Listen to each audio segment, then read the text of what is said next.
ప్రభునందు నాకు అత్యంత ప్రియమైనటువంటి వారారా, మన ప్రభువును రక్షకుడైనటువంటి యేసుక్రీస్తు వారి యొక్క శుభనామంలో మీ అందరికీ నా హృదయపూర్వకమైన శుభములు, వందనములు తెలియజేయుచున్నాను. ఉదయకాల సమయంలో దేవుని వాక్యాన్ని ధ్యానం చేసుకుందాము. ఈరోజు వాక్య ధ్యానం కొరకు మనం తీసుకున్నటువంటి లేఖన భాగము మత్తయి సువార్త 5వ అధ్యాయం 13వ వచనం చదువుకుందాం. మీరు లోకమునకు ఉప్పై ఉన్నారు. ఉప్పు నిస్సారమైతే అది దేని వలన సారం పొందును? అది బయట పారవేయబడి మనుషుల చేత రొక్కబట్టుకే కానీ మరి దేనికి పనికిరాదు. దేవునామనకు మహిమ కలుగును గాక. ఈ వాక్య భాగాన్ని మనం గమనించినట్లయితే, మన ప్రభు అయినటువంటి యేసుక్రీస్తు ఆయన జనసమూహాన్ని చూచి కొండ ఎక్కి కూర్చున్నప్పుడు ఆయన శిష్యులు ఆయన యుద్ధకు వచ్చిరి. అప్పుడు ఆయన నోరు తెరిచి ఇలాగూ బోధింపసాగాను. ప్రభు వారు స్వయంగా పలికినటువంటి మాటలు, అనేక విషయాలు బోధిస్తూ ఇక్కడ శిష్యులతో ప్రభు చెబుతున్నటువంటి మాట, మీరు లోకానికి ఉప్పై ఉన్నారు. అవును, ప్రభు చెప్తున్న రీతిగా మనము ఎవరైతే ప్రభుని కలిగి ఉన్నామో, ప్రభుని ధరించుకున్న మనము ఈ లోకానికి ఉప్పుగా ఉన్నాము. లోకానికి ఉప్పు వలె మనం పనిచేస్తూ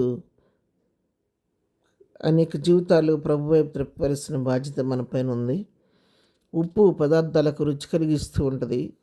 ఆ రీతిగా మనము కూడా అనేక నిస్సారమైన జీవితాలను సారవంతంగా మార్చేవారిగా ఉండాలి. ఈ లోకంలో మరి అనేక రకాల ఇరుకులు ఇబ్బందుల్లో ఉండి, నిరాశ నిస్పృహల్లో ఉండి నిస్సారమైన జీవితాలు జీవిస్తున్న ప్రజలకు మనం సారాన్ని కలిగించేవారిగా ఉండాలి. ఉప్పు ఏ విధంగా ఎన్ని పదార్థాలు వేసినా తనలో ఉప్పు లేకపోతే పదార్థం రుచి లేనట్టుగా, ఉప్పేస్తేనే ఆ పదార్థం రుచి కలిగినట్టుగా నీవు నేను ఆ విధంగా ప్రభువుని గురించి లోకానికి పరిచయం చేసి రుచి కలిగించే జీవితాలుగా ప్రజలకి మార్చేవారిగా మనం ఉండాలి. అదేవిధంగా ఉప్పు శుభ్రపరిచినట్టుగా మనం కూడా పాపాంధకారంలో చిక్కుబడిపోయినటువంటి ప్రజలకు క్రీస్తుని బట్టి తెలియచేసి, క్రీస్తు రక్తాన్ని వారి పాపాలు కడగబడి రక్షించబడటానికి వారిని ప్రభు వైపు నడిపించేవారుగా మనం ఉండాలి. మరి ఉప్పు అనేది పదార్థాలు పాడైపోయి నిలవటానికి ఏ విధంగా తను సహకరిస్తూ ఉంటుందో, ఆ విధంగా ప్రజలు ఈ క్షయమైపోయే లోకంలో నశించిపోకుండా వారి క్రీస్తుని పరిచయం చేసి రక్షణ పొంది అక్షయ రాజ్యం కొరకు, నిత్యరాజ్యం కొరకు వారసులవడానికి వారిని సిద్ధపరిచేవారిగా ఉండాలి.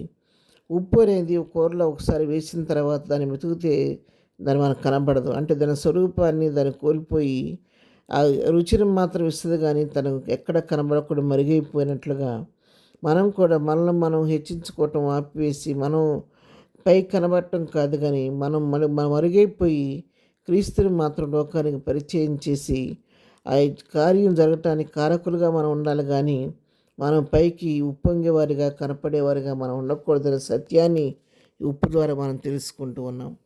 ఉదయకాలం దేవుని వాక్యం మీతో నాతో మాట్లాడుతుండగా మన జీవితాలు ఏ విధంగా ఒకసారి పరీక్షించుకున్నాం, మన విధంగా లోకానికి ఉప్పులాగా ఉన్నామా లేకపోతే ఎలాగున్నాం అనే విషయాన్ని మనం పరీక్షించుకోవాలి. మన ఉప్పు వలె నిస్సారమైన జీవితాలను సారవంతంగా మార్చేవారంగా, బలహీన గుణవారిని బలపరిచేవారంగా, కృంగిన వారిని లేవనెత్తేవారిగా మనం ఉండాలి.